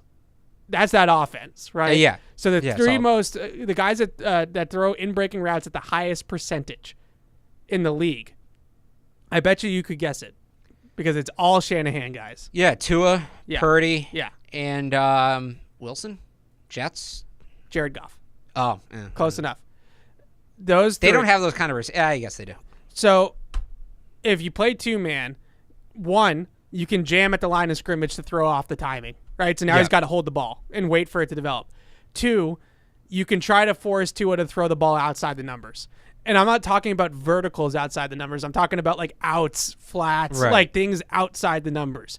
So that way there, you protect the inside of the field, you protect against the verticals, and you make them beat you throwing 12-yard outs to the Braxton Berrios, right? Or whatever.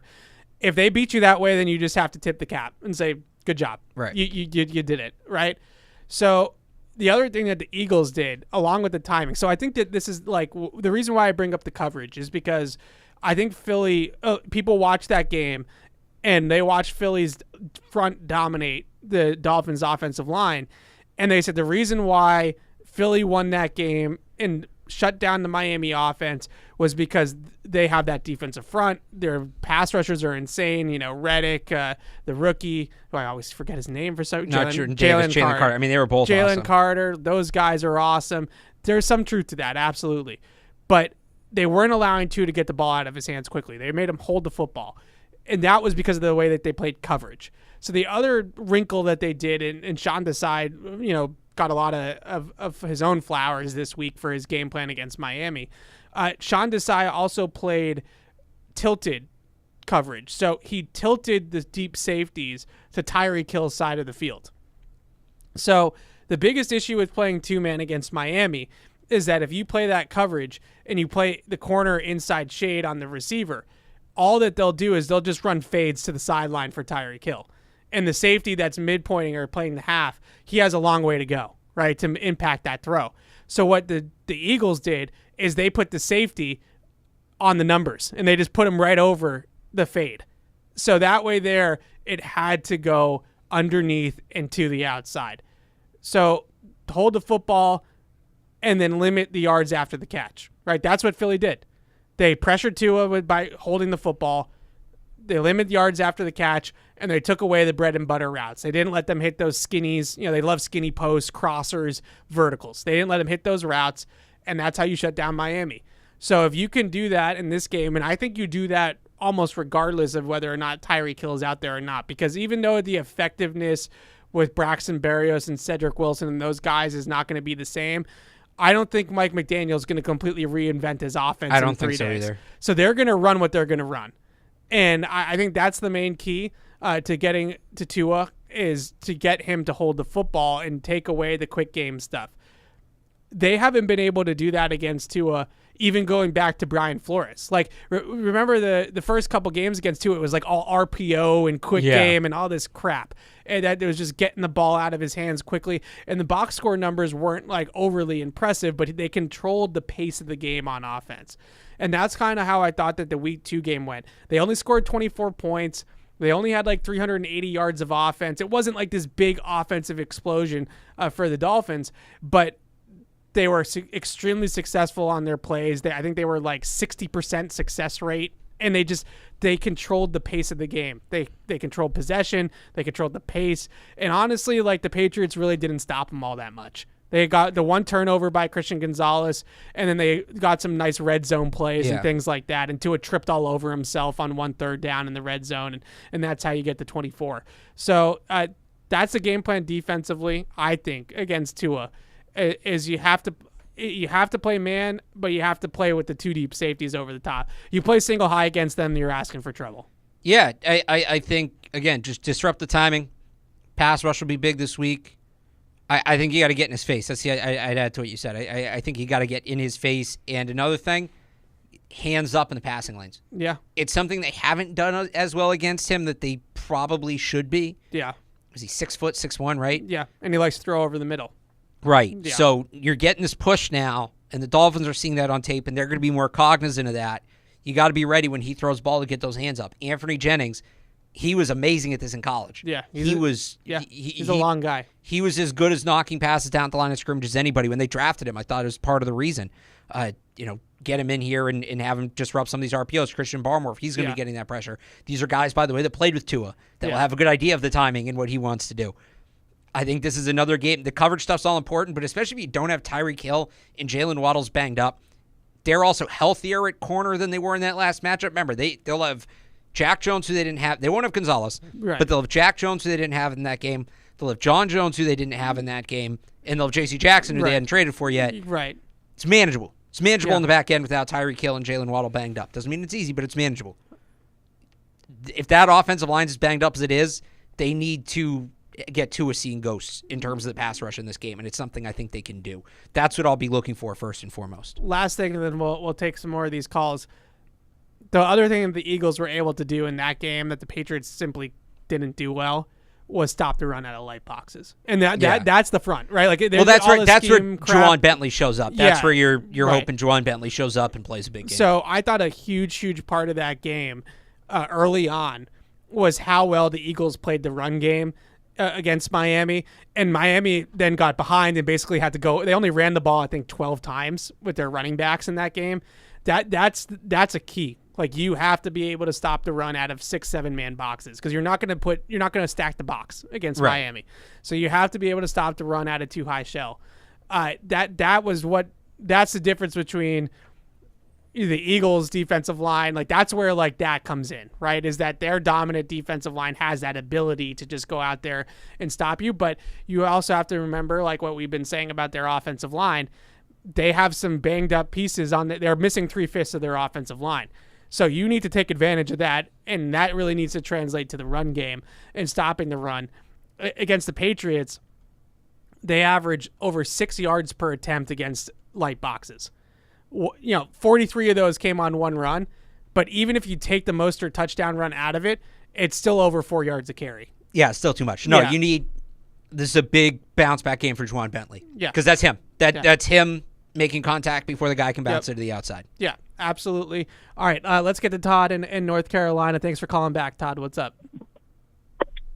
Yeah, I hear you guys are focusing a lot on the D, but I think this game is going to be about our offense. And I really think that one of the keys to the game is just be consistent and don't turn it over. I think that's what we need. I'm not going to say you have to have a perfect game, but just get some plays out there, get it moving, and so we don't constantly have to face Tua, and eventually that quick game will wear our defense down. Yeah. What do you guys think? Yeah, good call, Todd. Thanks for calling in. Yeah, I wanted to talk about the offense too. We're not all just about the defense. So just haven't gotten to the offense yet. Offensively, I like Bill O'Brien. So this is not like I'm not trying to dump on Bill O'Brien, but Vic Fangio got him in week 2. He just did. Now, it didn't help that they were playing Calvin Anderson and Vidarian Lowe as their 2 tackles. Right. Strange and one who both played in that game. Yeah, but they were playing Calvin Anderson and Vidarian Lowe were turnstiles in that game. They were horrible. And then they also benched Pop Douglas after the fumble. So that's a big difference about where this team is at now versus where this team was at in week 2. But Fangio's system is very hard. It's a really good sound system. Now, Miami statistically is not a good defense. They're 24th in DVOA. They're down near the bottom of the league in points per game. They've given up 27 points a game. They haven't played well on defense this year. Yeah. On the whole. And sticking with the injury theme, Javon Holland, their best player on defense, is in concussion protocol. He's not going to play. There's a 75% chance he's not playing in this game. They also have 5 corners that were limited yesterday. Yeah, and we'll see if Ramsey's back or not. So, help me square this. Yeah.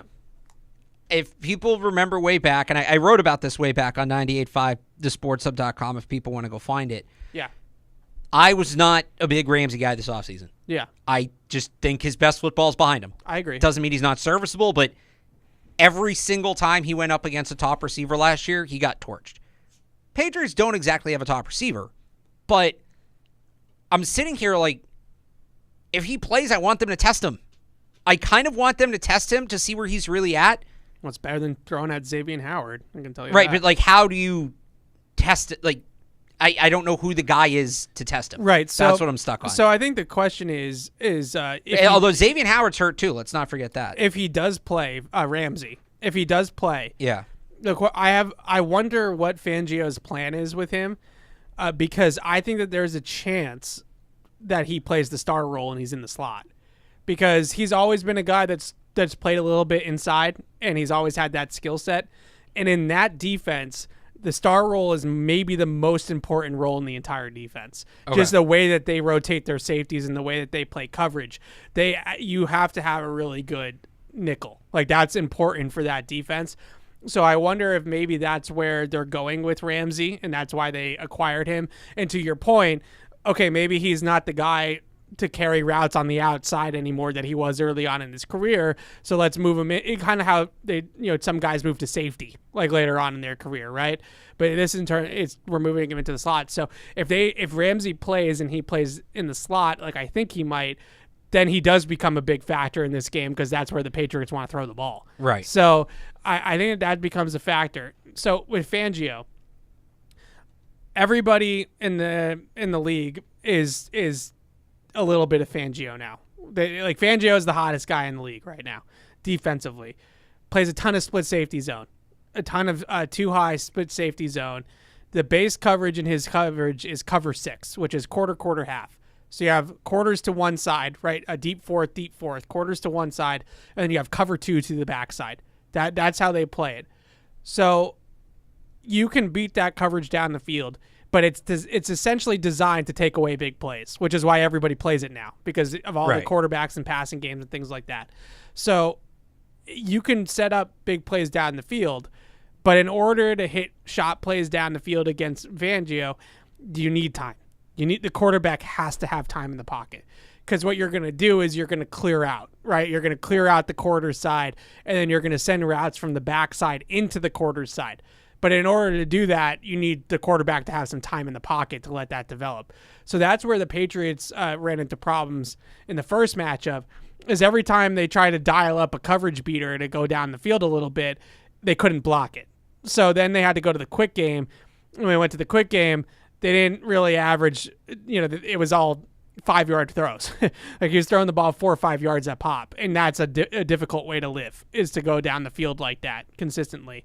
So in general, I think when you play against Fangio, you have two choices. Either you try to hit the shot plays down the field that are going to take longer to develop, or they can continue to do what they've been doing and try to open up the underneath part of the zone and try to throw the ball that way. If Miami has health on their side at the cornerback positions, I do also think that they're going to play some man-to-man in this game. If they have Howard, if they have Ramsey, I think that they will try to play some man, which they did in week 2 as well. So it's a tough matchup, because I think the biggest thing with Fangio, like I just mentioned, he wants you to go death by 1,000 paper cuts. Like he wants you to have to beat him by going 10, 15 play drives. The other thing that he makes difficult is it's really hard to decipher the coverage pre-snap. They're a really good disguised team. They play cover 6, but they can get to different things out of cover 6 really easily with post-snap rotation. So you can play 3, you can play man-to-man, and it all looks the same to the quarterback. So that's a difficult part about it. That's why everybody's obsessed with the system, is because it takes away big plays and it makes the quarterback hold the football and read things out post-snap. So if you're the Patriots, I think that this is a game where you do want to try to spread them out again and try to get the ball out of Mac Jones's hands. And then the chess match comes into play of, well, Fangio probably knows you're going to try to do that. So how do you, how do you one-up him in that phase of the game? The other thing with the run game, they changed up how they stopped the run a little bit in week 2. They started slanting the defensive line, right? So you come in at like a 45-degree angle and you slant into the gaps. Typically, they are 1 gap and a half defense. So they're going to play the primary gap and they're going to flow to the secondary gap. They went up the field against the Patriots last time. I think that took the Patriots a little bit by surprise. But I'm curious to see, how they go about building off of what they did last week. But then at the same time, Fangio is going to watch that film, and if you're predictable, he's going to have answers for what you did against Buffalo. Right. So let's get into the calls. Mark is in Connecticut. What's up, Mark? Going on, Evan and Alex? Hey, guys. How you doing? That we're doing, Evan, as always. But our guy Pop Douglas is popping, as he should. But what I wanted to ask you guys is Devontae Parker, Juju Smith-Schuster. They're irrelevant now. Can we trade them? Can we cut them without taking a big loss? Because I want to see more. More of the young guys. Tyquan Thornton, Kayshon Boutte, Pop Douglas. We need to get those guys. Jalen Reagor. We need to get those guys more involved. And time to get rid of these 2 guys that are bums. They don't do anything. It was a bad signing. Will Bill admit to being a bad signing? Yeah, it's a good call, awesome Mark. Call. And we're with you. And I will say, Devontae Parker has his flaws. Like we know that, and we did that last week with the Raiders. Like the drop was horrible. I thought some of his route running and just effort in that game was horrible. And the coaches agreed. He only played 17 or ran 17 routes. I forget the exact snap count. He played 20 snaps. Yeah, he didn't play as much, right? So they saw it. They recognized it and they saw it. But I do think that with his body type, like you kind of said, earlier about the red zone and like goal line packages and things like that. I also think that on like in breakers, like slants, like having a bigger frame, like he can help in those regards. And you don't necessarily have another big bodied outside body type like that, right. A true traditional X type. Unless you're going to start putting Gesicki out there. Yeah. So I think that he has a role. Should it be reduced? 110%. But I think Parker has a role.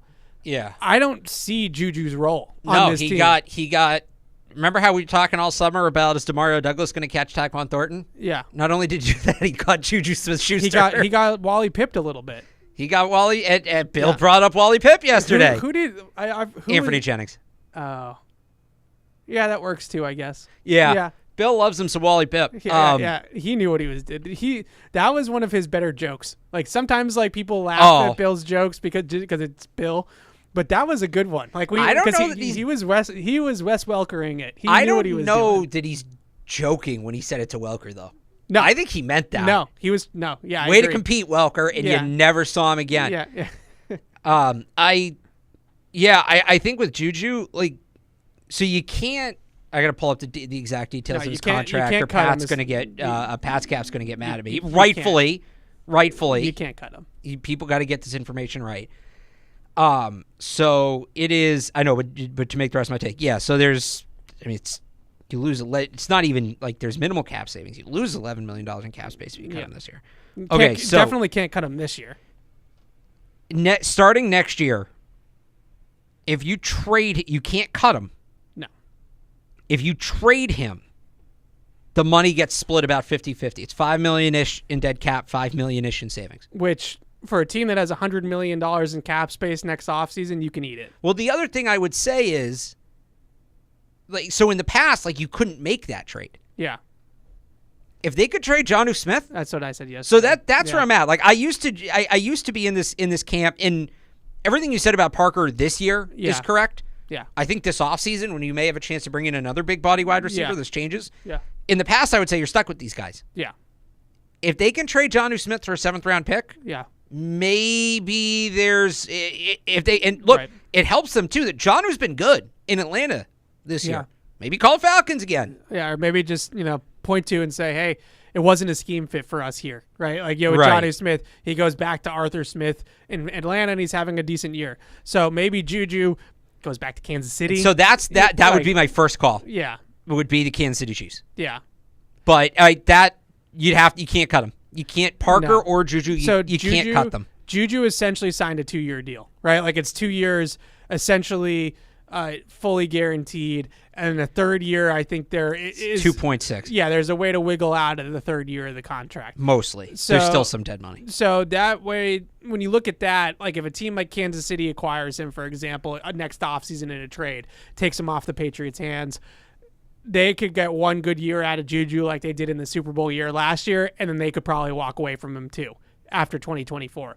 So that could be appealing enough for a team that knows that he's had success there already. Now, that's a very unique situation, just like the Falcons were a very unique situation with Jonnu, because Jonnu's best year in the NFL is with Arthur Smith as his offensive coordinator in Tennessee. So it's a similar thing. The bigger question that I have, and I get why Mark brings up the future with those two players. The bigger question that I have is the here and now. Like, are the Patriots going to do right by the 2023 team and not force Juju back into the lineup now that he's healthy? Because it wouldn't shock me either way. It wouldn't shock me if they get out in Miami and he runs off the sideline and he's right back in the mix. It also wouldn't shock me if they recognize that, hey, we got to roll with what worked against Buffalo and this is what we're sticking with. But like I said earlier, it's not easy to walk away from that investment. Like you gave this guy $15 million. But that's always been a core tenet of Belichick, or for a long time was a core tenet of Belichick. Was it doesn't matter if you're the 1st round pick, the 7th round pick, doesn't matter if you're on a $10 million contract, doesn't matter if you're on an $850,000 contract. Yeah. We're going to play the players. We're going to play the best players. And it's hard to argue right now that Juju Smith-Schuster is one of the best players. I also think, just like, I know he hasn't been on the injury report, but his knee doesn't look right. Yeah. Maybe some time off helps him. I was seriously wondering, especially because Jalen Reagor's now come on a little bit. Kayshon Boutte's come on a little bit. Reagor's come on, and you have Kayshon Boutte. Boutte's done nothing. And you have Kayshon Boutte. Look, I actually thought when he got the concussion that IR was maybe a consideration. I thought so too. Like, it's more just a reset, right? Like let's get you 110%, maybe get your knee into a better spot, and then let's revisit where we are health-wise, where we are in terms of contention and all that kind of stuff 4 weeks away.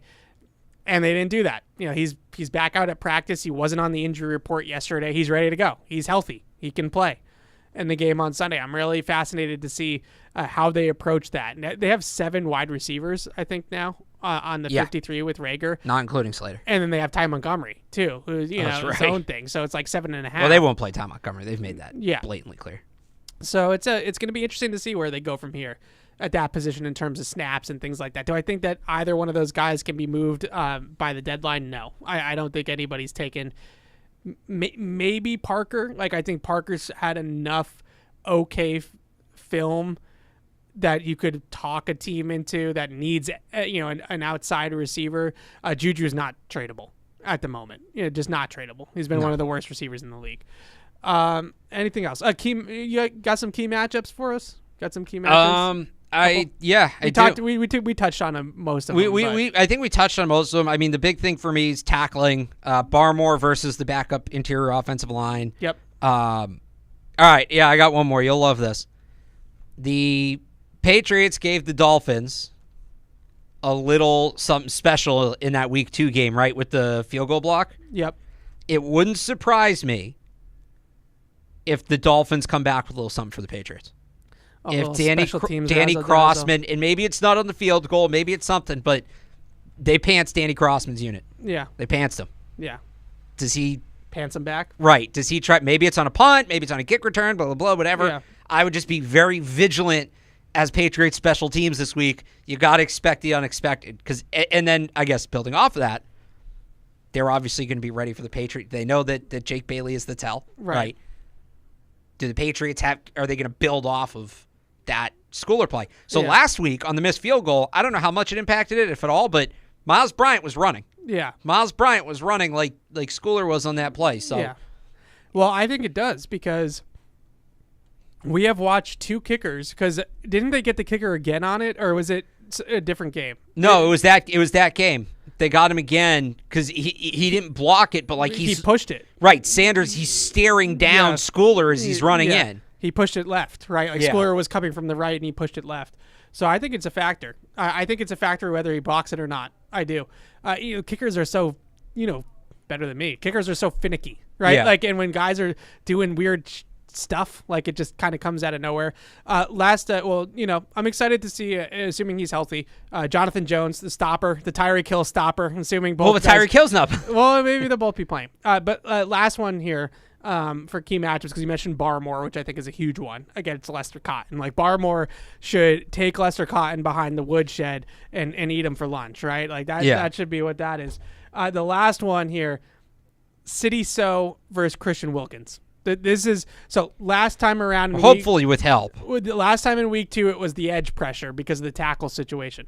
Assuming the Patriots have Trent Brown and Mike Onwenu out at tackle, I'm a little less concerned about the tackle, the edge pressure from Bradley Chubb. And I think Jalen Phillips is going to be one of the few Dolphins, marquee players that's actually going to play in this game. Are Bradley Chubb and Jalen Phillips. But Wilkins likes to line up over the right side. He likes to play either the 1 or the 3 on over the right guard. I think it's 75% of his snaps or something like that are to the defense's left, the offense is right.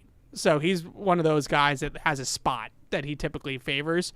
And that's going to be City So. And I think City So, PFF, we all have our ups and downs, I think, with PFF grades and things like that. I thought they were overly generous to City So in their grading last week. He was fine. You know how I feel about PFF grades. He was fine, but saying he was one of the best offensive linemen in the NFL I think it was the highest grade any rookie lineman has gotten in a game this season. Yeah. Something like that. Yeah. There was something like that attached. That's bogus. Let's face it, that's bogus. So save those for Olu Fashanu next year. Yeah. So I think that's still a mismatch for the Patriots in terms of that right guard spot. Now, David Andrews and I know Belichick and Mac Jones both talked about this a little bit yesterday. He definitely deserves a ton of credit for the fact that he's been helping. He deserves a ton of credit for a lot of things, frankly. Both guards, because let's face it, Cole Strange is. A, he still hasn't played a ton of football because he's been hurt and everything like that. But B, he still needs some help too. I think that, I would love, and this is never going to happen, but I would love to hear, not even, Belichick mentioned yesterday, it's not just helping set the protections and help post-snap, picking up stunts. It's also the little reminders pre-snap, right? It's hey, don't forget about this, right? Or don't be fooled by that. Or, when your footwork, the last one was a little like this, we need it more a little like that. You know what I mean? And these little things that he's just tips and reminders and things like that he's giving those guys. I am sure David Andrews, if you could get an audio of, he probably has like a freaking essay worth of words in a game, right? Of just little tips and reminders and little, watch for thises, watch for that's. And I think that's going on left and right for both guards, honestly, on a game-to-game basis. All right, we're going to wrap. We got Unfiltered starting out at noon, so just hang around here for a couple minutes. I think we got Bossman back. I think Bossman's back from jury duty, so that's good. And Deuce and Paul are ready to go, and they're chomping at the bit to get in here, so that's good. And we'll see you guys. This is probably going to be our time. Probably. Yeah. So 10 a.m. Is probably going to be our time moving forward. So we'll see you guys next week. Thanks for listening. Bye. Thank you for downloading this podcast. Subscribe on Apple, Google Play, and everywhere else you listen. Like the show? Please rate and review us. Listener comments and ratings help keep us high in the podcast rankings so new listeners can find us. Be sure to check Patriots.com for more news and more podcasts.